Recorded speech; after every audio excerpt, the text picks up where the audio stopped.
this is what's interesting. My treatment costs $20,000 a year. I take Copaxone. Copaxone, it's an injection. I take it every day, and the BC government pays for $15,000 of it. My extended health care pays for $5,000 of it. And a lot of people don't have extended health care, so they can't be on it. Now, this drug only slows down the progression of this disease. So, at best, 30%. It's not a cure. But why we're so excited about this CCSVI treatment is it seems to be reversing some people's symptoms. There's a gentleman here whose wife went to Poland to get to the procedure.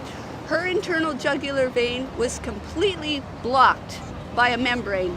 They cut open that membrane, stretched the vein, her double vision went away, she got her bladder control back. She used to only be able to function for 3 hours in the morning. Now she's going all day long. She took a trip to New Zealand. All right, I just want to mention, like this gentleman here, I arrived late. He was going to give $100. I asked that, a friend of mine just did some walk, raised $37,000. I say that money can send people to Poland. And if anybody spends money here, I've been invited to MS fundraisers and this, that, and the other, and it's such a picturesque thing, you know, donating money to crippled people. But I say, I would like every nickel. And Zamboni is not getting rich. He's not selling snake oil. This is a bloody procedure, which any human being, if they have a restricted vein, many non-MS people do, they should be allowed to be treated. I'm too young to live in a hospital. I don't want to live in a hospital anymore. And one of the doctors that's in the hospital, his sister had a MS, and he went to a neurologist, or she went to a neurologist, and the neurologist shut the door on me.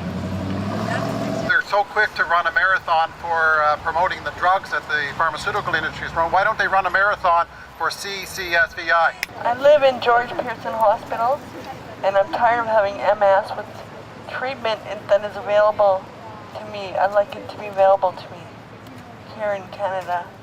I did the injection therapy. I took about 2 years to decide if I wanted to really do that, and I was on 2 different types of injection therapy, and I did have side effects from that, and I did have relapses while on it.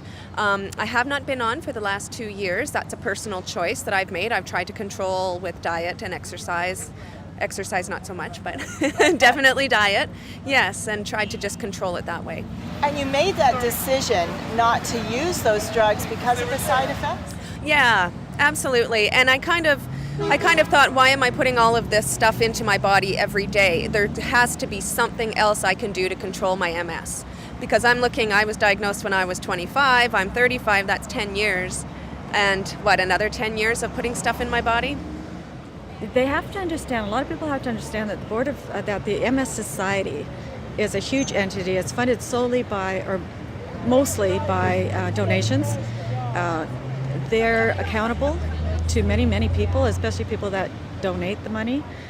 There's a lot of corporate donations, there's a lot of other donations that they're accountable for. So they have to be very, very careful about, they have to take baby steps on this thing. And it's very frustrating. I have MS, I have 3 other siblings with MS. I have nieces with MS, I have a nephew with MS, an uncle. It's obviously a genetic kind of thing with us, but the MS Society, I think, is doing what they can. I think, like I said, you just have to kind of go slow with it. And I think they're coming around. From the very beginning, they didn't even think they were going to do anything, and then they did supply some cash. A lot of people think it's too little, too late, but I don't think so. I think they're trying to do the best they can. They're getting their crossing their T's and dotting their I's to make sure that everything is done the way that it has to be done for the most people with MS that they can deal with.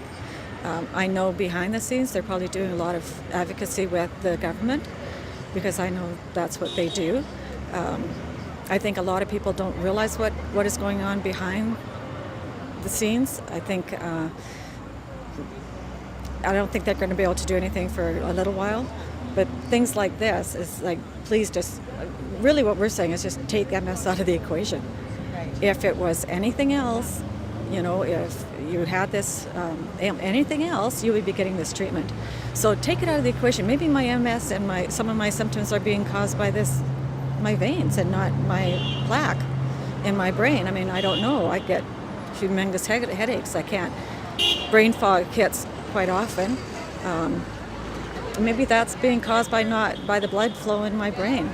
So how do they know? I don't care if they know or not, actually. I just want to get it done. Right?